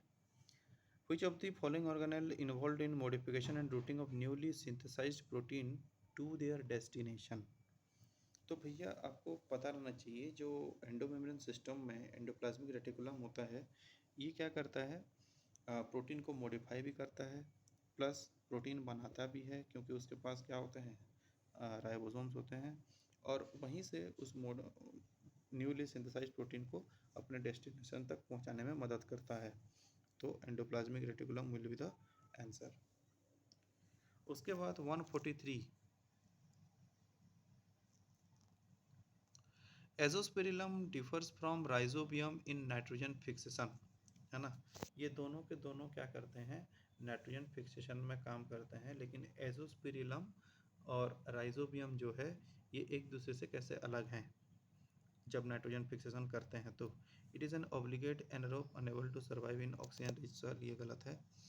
It forms specialized root nodules in leguminous plant, ये गलत है। ठीक है, राइजोबियम लेज्यूमिनस प्लांट में होता है। ठीक है, और ये जो एजोस्पिरिलम है ये जो है फ्री लिविंग है ना, विदाउट फॉर्मिंग रूट नोड्यूल्स, ये सही है। And it convert nitrates into ammonium for direct plant Uptake, ये दोनों के दोनों करते हैं, तो ये ऑप्शन नहीं होगा। डिफरेंस एक ही बनता है क्योंकि ये फ्री लिविंग है एजोस्पिरिलम, और राइजोबियम जो है ये फ्री लिविंग नहीं होता है ना, ये लेजुमिनस प्लांट के रूट नोड्यूल्स में प्रेजेंट होते हैं। उसके बाद 144 जो है, the Krebs cycle takes place in the mitochondrial matrix and produce NADH and FADH2 and GTP as energy rich molecules, सही है। Statement 2, Krebs cycle is an aerobic process that does not require an oxygen directly, सही है क्योंकि ETS को चाहिए रहता है, Krebs cycle को इनडायरेक्टली चाहिए रहता है। देखो यार, ग्लाइकोलाइसिस, Krebs cycle और ETS एक दूसरे के साथ लिंक है। ETS में अगर ऑक्सीजन नहीं पहुंचेगा तो Krebs cycle भी नहीं चलेगा, तो इसीलिए यहाँ पे बोला है कि डायरेक्टली ऑक्सीजन रिक्वायरमेंट नहीं है बट इनडायरेक्टली है। ठीक है, तो दोनों स्टेटमेंट यहाँ पे सही होते हैं, option A will be the correct. Then 145, water vascular system in echinoderms primarily helps in the function like, जो वाटर वास्कुलर सिस्टम है इकाइनोडर्म्स के बहुत पिक्यूलियर कैरेक्टर हैं, है ना, तो ये उनको किस फंक्शन में हेल्प करते हैं, तो ये एनसीईआरटी लाइन लिखा हुआ है पूरा। It helps in the locomotion, respiration and food capture through tube feet. ठीक है, तो ऑप्शन बी जो होगा आपका सही होगा। उसके बाद which of the following correctly represent the chromosome number change during microsporogenesis, है ना, इसमें करेक्ट हमको क्रोमोसोम माइक्रोस्पोरोजेनेसिस के बारे में पूछा है, तो क्रोमोसोम नंबर कैसे चेंज हो रहा है ड्यूरिंग दिस प्रोसेस हमको ये बताना है। ठीक है, तो पहले देखते हैं ऑप्शन ए में, डिप्लॉयड से हैप्लॉयड फिर हैप्लॉयड, ये सही है। ठीक है, हैप्लॉयड डिप्लॉयड हैप्लॉयड नहीं होगा ऐसे, क्योंकि पहले मियोसिस होता है फिर माइटोसिस होता है, तो यहाँ पे डिप्लॉयड के बाद मियोसिस होगा तो फिर डिप्लॉयड नहीं बनेगा, ये तीनों ऑप्शन जो है गलत है। ठीक है, फिर 147 में देखते हैं, यहाँ पे पूछा है assertion reasoning during inspiration and the diaphragm contracts and flattens increasing the volume of thoracic cavity. ठीक है, तो एसर्शन यहाँ पे तो सही है यार, the contraction of the diaphragm decreases the pressure inside the lungs causing air to flow inward, ये भी सही है और उसका करेक्ट रीज़न भी है, तो आपका ऑप्शन ए जो हो जाएगा करेक्ट हो जाएगा।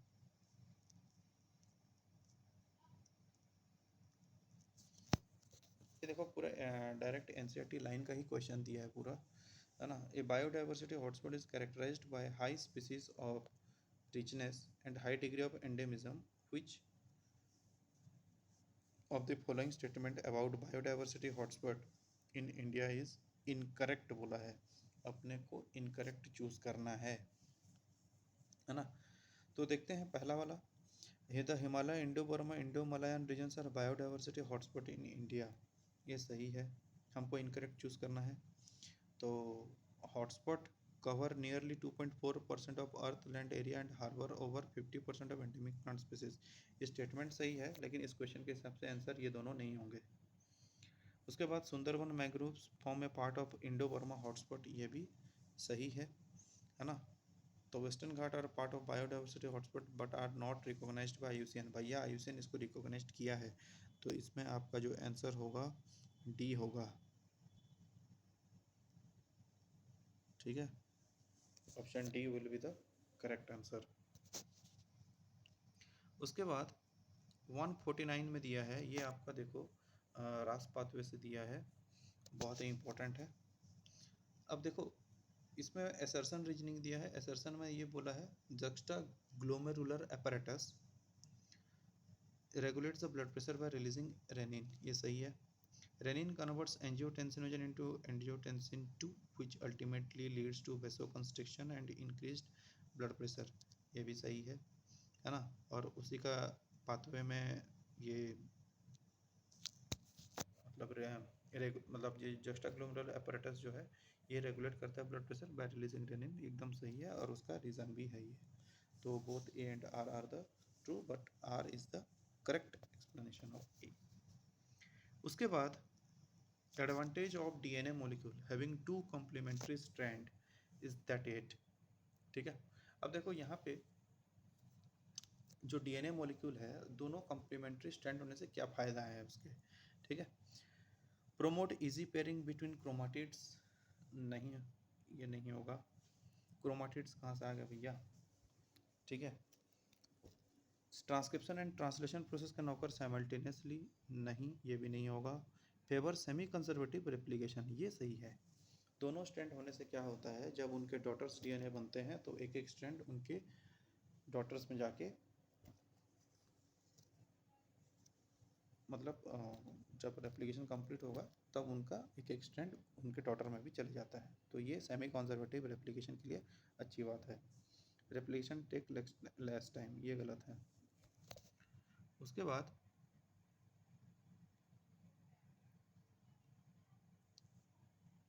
151,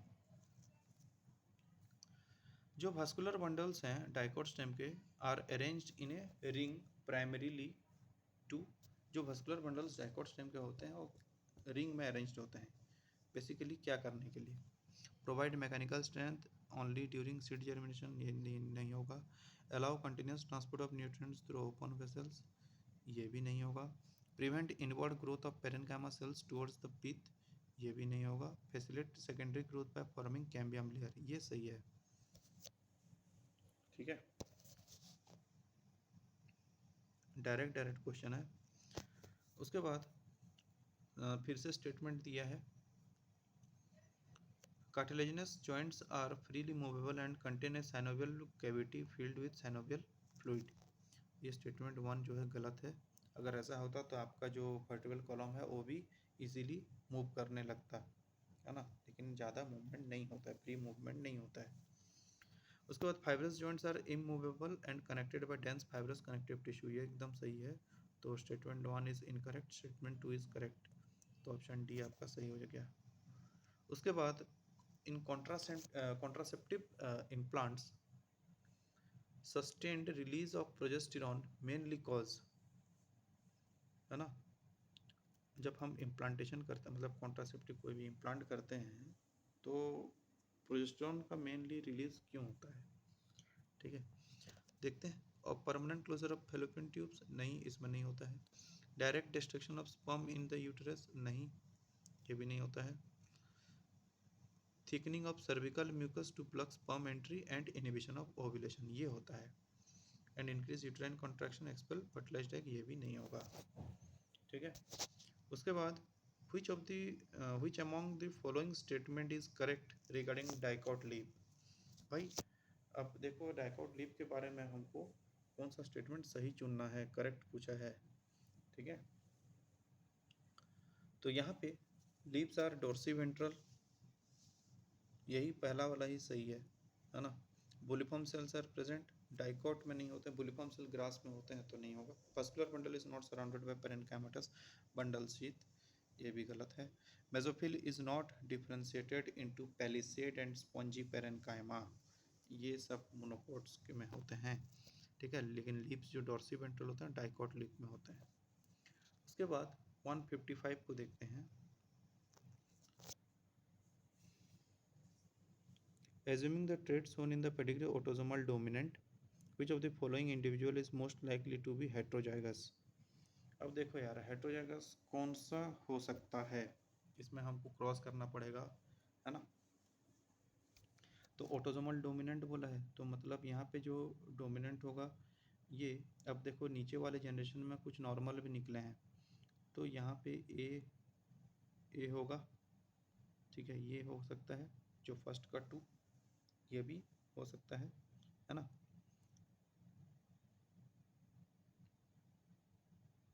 उसके बाद यहाँ पे ये ए होगा।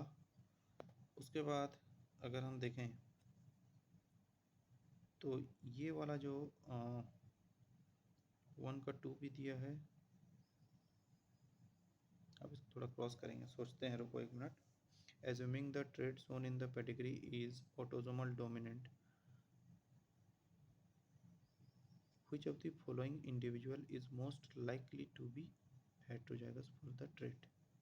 ठीक है, तो देखो ये तो पहला वाला जो है पेरेंट्स का है ना। उसी पेरेंट्स के बाद जनरेशन में हमको देखना पड़ेगा।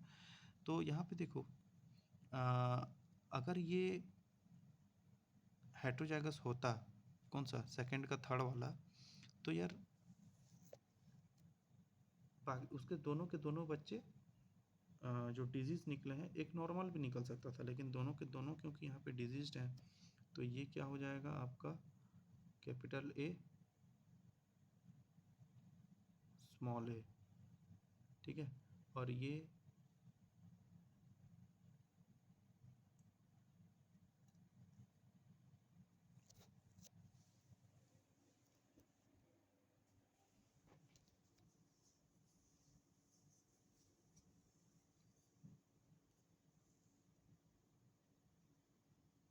इसको थोड़ा सोचते हैं, एक मिनट।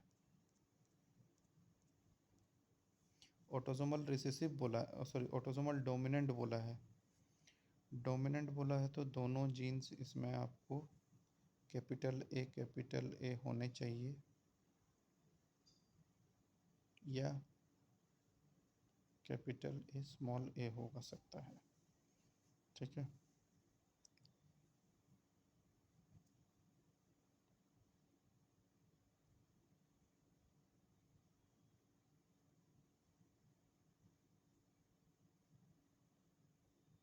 हाँ।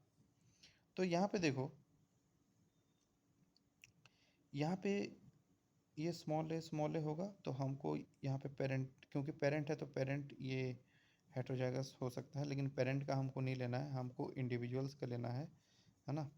पेरेंट से तो निकले हैं, तो इस कैपिटल ए और स्मॉल ए को क्रॉस करेंगे तो आपका दो रिजल्ट निकलेगा, एक निकलेगा क्या, कैपिटल ए, और एक निकलेगा स्मॉल ए, है ना।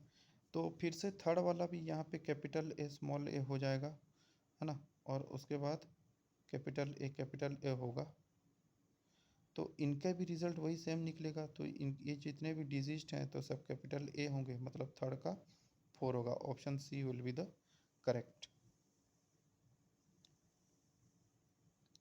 ठीक है, उसके बाद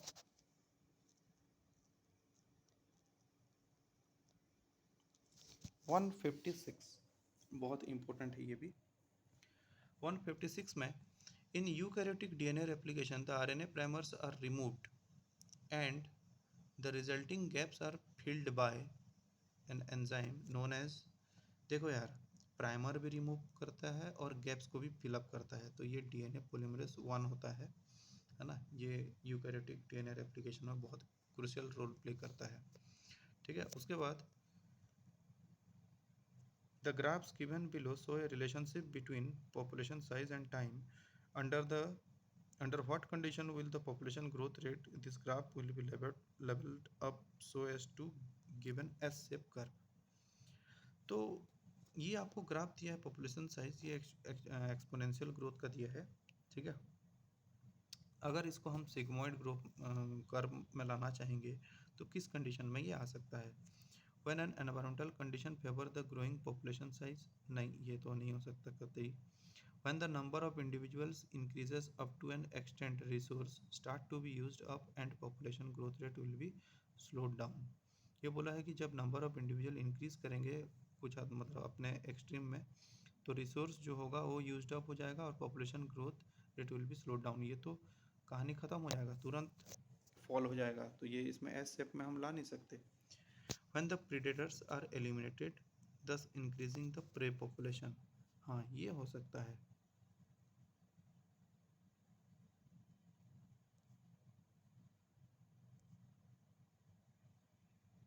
एक मिनट, थोड़ा सोचने दो मेरे को।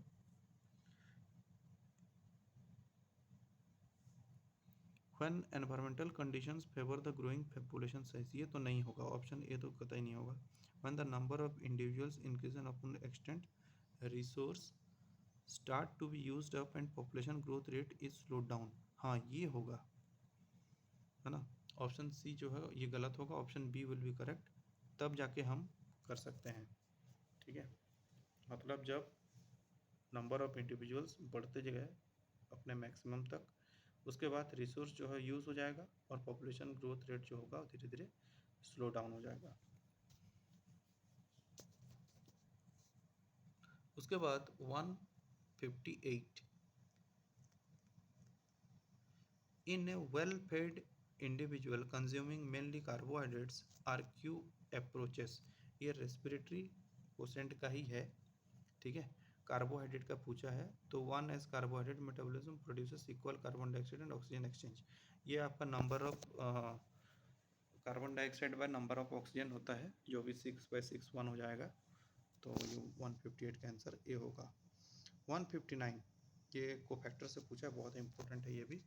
159, consider the following statements regarding cofactors, cofactors are organic and inorganic compounds that bind to the enzymes are essential for their biological activity, ये करेक्ट स्टेटमेंट हमको चूज करना है, तो ये पहला वाला सही है।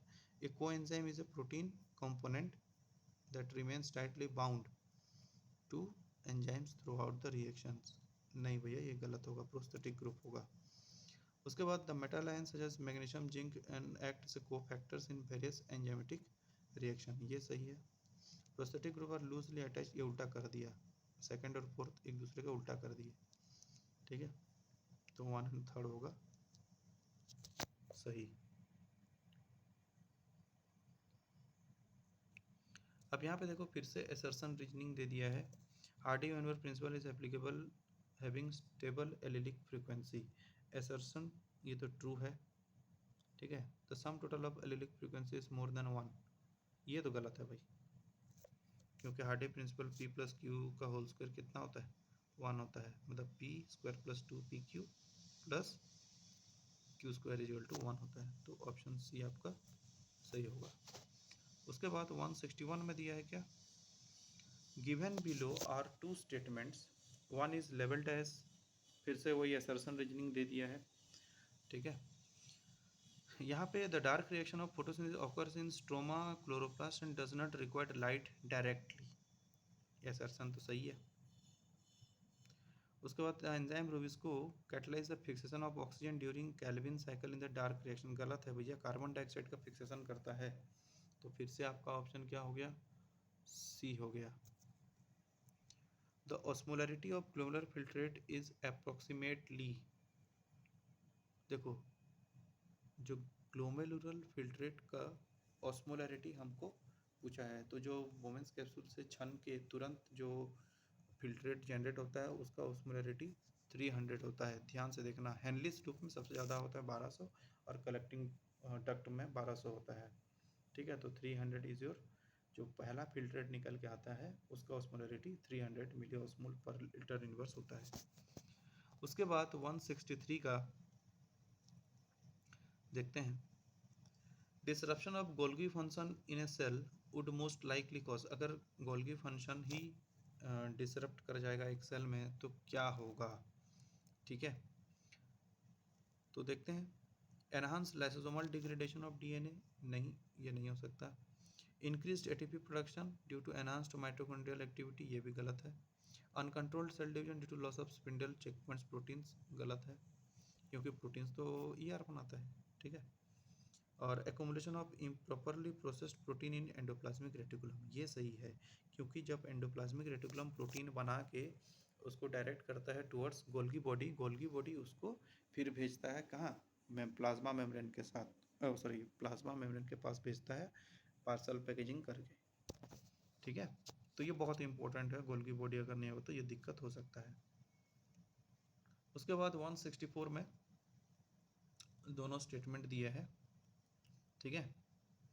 तो यहाँ पे energy flow in an ecosystem is cyclical with energy continuously recycled between producer consumer decomposer, एकदम फॉल्स स्टेटमेंट है, गलत स्टेटमेंट है, क्योंकि एनर्जी एक बार जाता है वो भी एक ट्रॉपिक लेवल से दूसरे ट्रॉपिक लेवल रिसाइकल्ड नहीं होता है, वो डिक्रीजिंग ऑर्डर में ही आता है। Statement 2, decomposers play an key role breaking down organic matter returning nutrients to the soil for reuse by producer, ये सही है, statement 2 is correct, statement 1 is incorrect.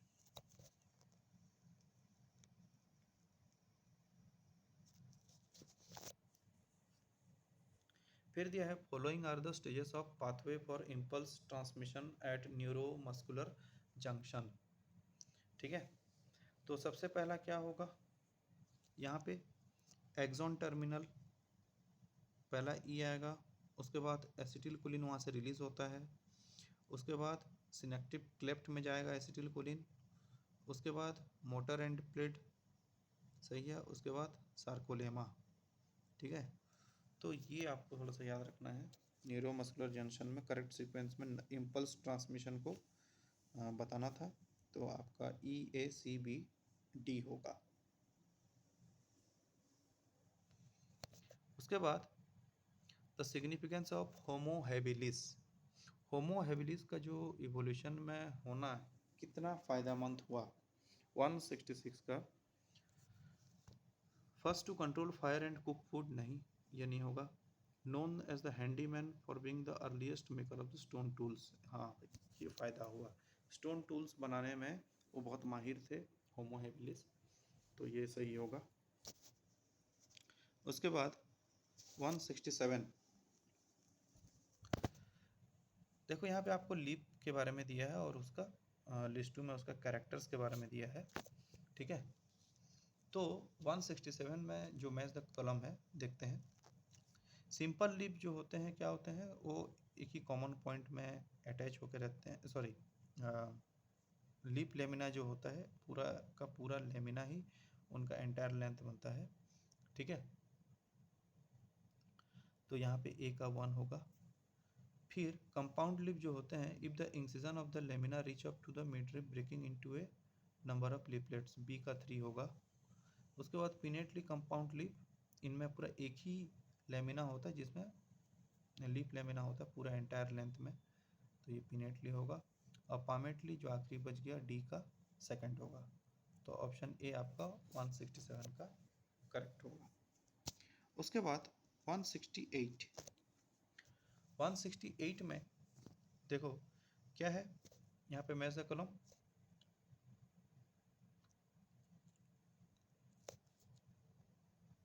यहाँ पे जो दिया है देखो, मिक्सोएडिमा है ना, उसके बाद गिगेंटिज्म, उसके बाद डायबिटीज़ मेलाइटस और हाइपर पैराथायरॉयडिज्म, ठीक है। तो यहाँ पे देखो गिगेंटिज्म जो होता है ये ग्रोथ हार्मोन की वजह से ही होता है ना, enlargement of body parts due to excess growth hormone, ये ऐसे सॉल्व कर सकते हैं, है ना। उसके बाद डायबिटीज़ मेलाइटस क्या होता है, ये hyposecretion of insulin in adults causing chronic hyperglycaemia, ठीक है। तो देखते हैं इसमें ऑप्शन मैच करता है क्या।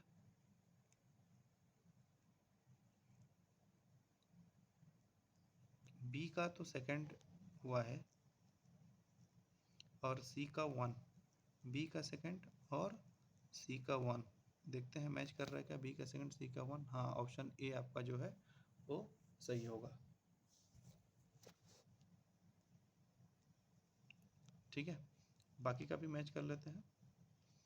तो यहाँ पे जो हाइपर पैराथायरॉयडिज्म होगा ये आपको देखना है यहाँ पे, है ना। कुछ क्वेश्चन के आंसर जैसे पता नहीं रहते हैं तो हम निकाल सकते हैं वैसे, है ना, थोड़ा 50% अगर थोड़ा दिमाग लॉजिकली लगाएं तो निकल जाएगा, ठीक है। तो यहाँ पे देख सकते हो ये हाइपर पैराथायरॉयडिज्म पैराथायरॉयड हार्मोन की वजह से, एक्सेसिव पैराथायरॉयड हार्मोन की वजह से निकलता है।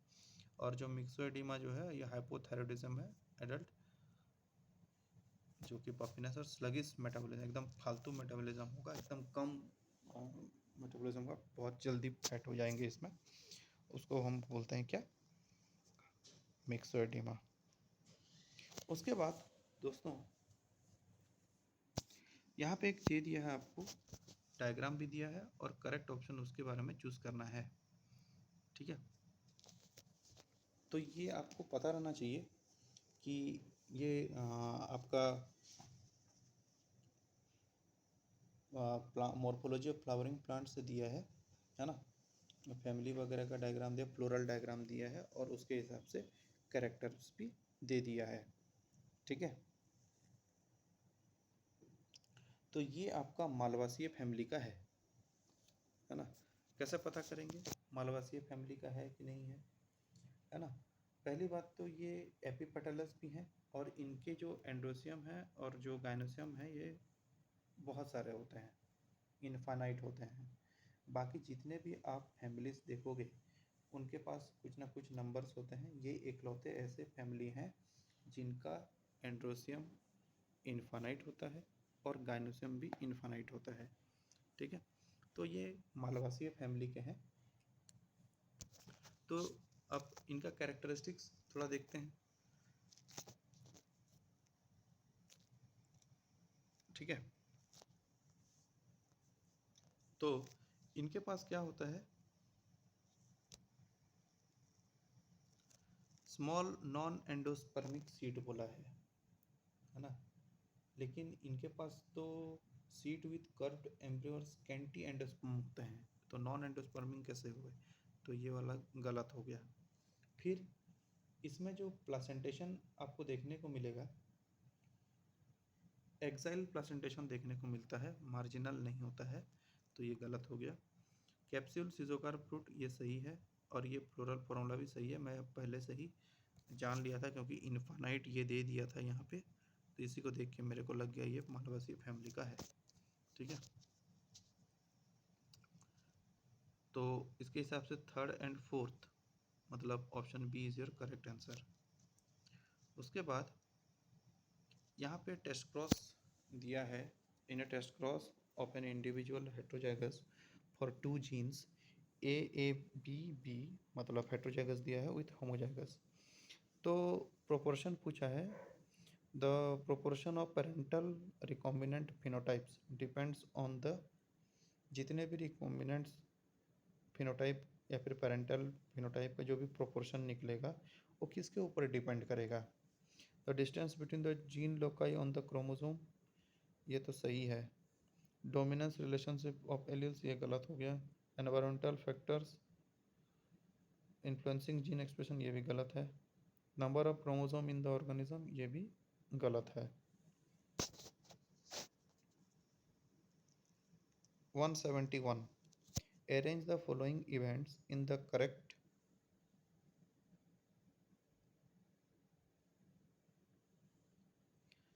chronological sequence during enzyme catalyzed reduction of activation energy, है ना। ये आपको एंजाइम से क्वेश्चन पूछा है, तो देखते हैं, हमको करेक्ट सीक्वेंस निकालना है। उसके बाद पहले देखते हैं option substrate binding to the enzyme active site, ये सही है, पहला तो एंजाइम एक्टिव साइट में ही बाइंड करेगा सबस्ट्रेट। फिर formation of enzyme substrate complex, ये भी सही है। ट्रांजिशन स्टेट बनेगा टू रिड्यूस्ड एक्टिवेशन एनर्जी, ये भी सही है। कन्वर्जन ऑफ प्रोडक्ट, ये भी सही है।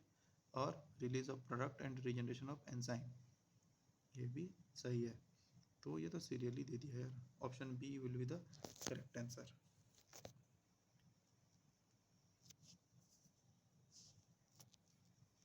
फिर नेक्स्ट क्वेश्चन आते हैं 172 का, rules for naming new species are govern by internationally.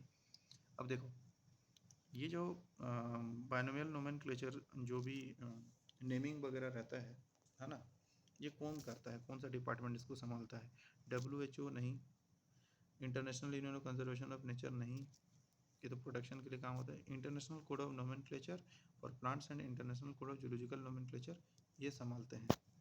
Direct question दिया है, which of the following organism can not fix atmospheric nitrogen, atmospheric nitrogen इनमें से कौन फिक्स नहीं कर सकता। देखो, इसमें जो है ना आपको थोड़ा सा तकलीफ हो सकता है, ये थोड़ा सा क्रिटिकल क्वेश्चन है क्योंकि NCERT में कुछ कुछ एग्जाम्पल दिया है और कुछ कुछ एग्जाम्पल इनमें से नहीं है, आप देख सकते हो क्वेश्चन में भी, है ना। तो राइजोबियम एटमॉस्फेरिक नाइट्रोजन को फिक्स कर सकता है क्या, नहीं कर सकता।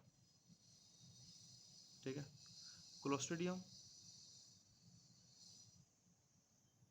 नहीं कर सकता, एक मिनट, क्लोस्ट्रिडियम कर सकता है, क्लामाइडोमोनस नहीं कर सकता, फ्रैंकिया नहीं कर सकता, बेजर्निका नहीं कर सकता। ठीक है, तो आपका ऑप्शन जो होगा वो बी ओनली होगा, मतलब ऑप्शन सी। 173 का, सॉरी, इसमें फिक्स बोला है ना, कैन नॉट फिक्स बोला है, फिक्स नहीं कर सकता, तो ये सब कर सकते हैं, राइजोबियम क्लोस्ट्रिडियम कर सकते हैं, फ्रैंकिया भी कर सकता है, बेजनिका भी कर सकता है, क्लैमाइडोमोनास तो है नहीं कर सकता भाई। तो ऑप्शन आपका यहाँ पे बी हो जाता है।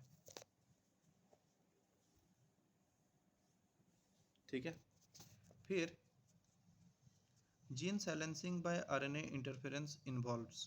तो जो जीन साइलेंसिंग होता है आरएनए इंटरफेरेंस करता है, मतलब आरएनए इंटरफेरेंस का मतलब यहाँ पे आरएनए जो है एक एमआरएनए बनता है, उसका सेकेंडरी स्ट्रक्चर अगर डेवलप हो जाता है तो बाकी जितने भी आरएनए हैं वो सबको मारना चालू कर देता है। तो इससे क्या होता है, जो प्रोटीन बनना चाहिए वो प्रोटीन नहीं बनता है और साइलेंस हो जाता है जो जीन है ना, तो आरएनए की वजह से, आरएनए के इंटरफेरेंस की वजह से। ठीक है, तो उसको हमको देखना है क्या बोला है स्टेटमेंट, है ना, किसमें ये इन्वॉल्व होता है। तो इसमें है पहला, direct alteration of DNA sequence by enzymes, ये गलत है। Small RNA molecules binding to mRNA preventing its translation, अभी जस्ट बोला मैंने, तो ये होगा। इंक्रीज प्रोटीन सिंथेसिस, ये नहीं होगा। रिमूविंग इंट्रॉन, ये भी नहीं होगा।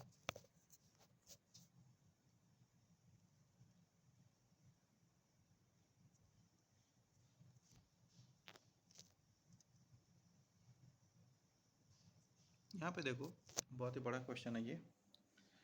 The diagram represent a simplified trophic structure of terrestrial food chain, है ना, यहाँ पे आपको दे दिया है एक टेरेस्ट्रियल फूड चेन दे दिया, ओक ट्री से डियर, डियर से लायन टाइगर, ये फूड चेन दिया है। Based on this which of the following statement is correct, आपको करेक्ट पूछा है। करेक्ट अगर पूछा है तो देखते हैं, energy transfer from oak tree to lion is approximately 100% efficient, गलत होगा ये, क्योंकि एनर्जी कभी भी 100% ट्रांसफर नहीं होगा। Lions and tiger act as a decomposer at the highest trophic level, नहीं, ये तो कार्निवोर्स में आता है, कंज्यूमर में जाएंगे। ठीक है, the population size of oak trees would be larger than that of deer and lions, ये सही है। Elephant and deer directly depend on lions for their food, गलत है। 176, phospholipid are amphipathic molecules because, देखो एम्पीपैथिक का मतलब क्या है, बोथ हाइड्रोफिलिक और हाइड्रोफोबिक दोनों होते हैं फॉस्फोलिपिड्स, है ना, ये आपको थोड़ा सा याद रखना है। तो their structure allow them to function as enzyme, नहीं, ये गलत है। Both their head and tails are hydrophilic, गलत है। अगर दोनों के दोनों हाइड्रोफिलिक होते तो एम्पीपैथिक कैसे होगा। They are entirely hydrophobic due to fatty acid chain, नहीं, they contain hydrophilic phosphate head and hydrophobic fatty acid tails, ये सही है। Renin release from juxta juxtaglomerular cells is triggered by, देखो यार रेनिन कहाँ से निकलता है ना, ये आपको याद रखना पड़ेगा। जब सोडियम का कंसंट्रेशन घट जाता है डिस्टल ट्यूब्यूल में, है ना, या फिर जब ब्लड प्रेशर कम हो जाता है तभी जाके रेनिन निकलता है।